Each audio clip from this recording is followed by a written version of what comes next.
दोस्तों नमस्ते, प्रणाम सभी को, जय श्री राम। मैं हूँ सीमा मौर्य, मेरा चैनल है सीमा रंगत। आप सभी को सीमा रंगत चैनल में स्वागत है। और जितने भी हमारे दर्शक देख रहे हैं, आप सभी को नवरात्र की हार्दिक शुभकामनाएं। और आप सबके बीच में एक देवी गीत लेके आई हूँ। आप लोगों को कैसा लगेगा कमेंट करके जरूर बताइएगा। अपनी छोटी बहन के ऊपर आप लोग प्यार आशीर्वाद बनाए रखिएगा। हेलो दोस्तों, नमस्ते, प्रणाम सभी को, जय माता दी। और एक देवी गीत लेकर आए हैं, कैसा लगेगा कमेंट बॉक्स में जरूर बताइएगा। तो चलिए सुनाते हैं। आइए सुने, कैसा लगा कमेंट करके जरूर बताइएगा आप लोग।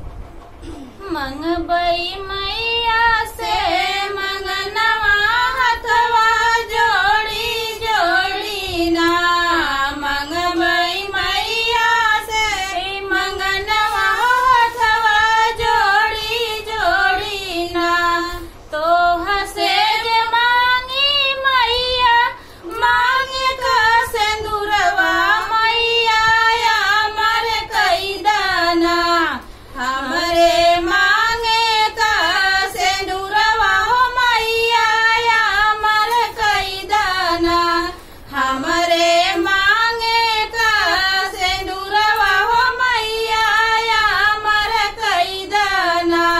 मंगबई मैया से मंगनवा मैया जोड़ी जोड़ी ना, मंगबई मैया से मंगनवा हथवा जोड़ी जोड़ी ना, तो हसे जे मांगी मैया गोदी का ललनवा मैया अमर कई दाना, हमरे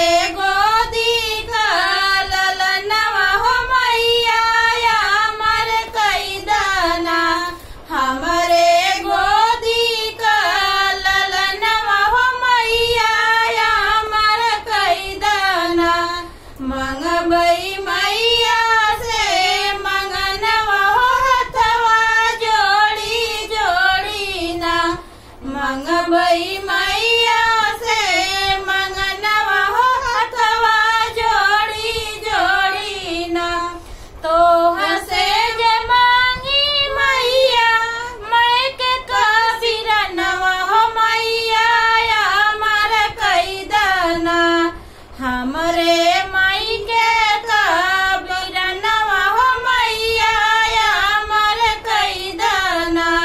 हमरे माई के का भतीजवा हो मैया अमर कई दाना, मंगबई मैया से मंगनवा हथवा जोड़ी जोड़ी ना, मंगबई मैया से मंगनवा हथवा जोड़ी जोड़ी ना, मंगबई मैया से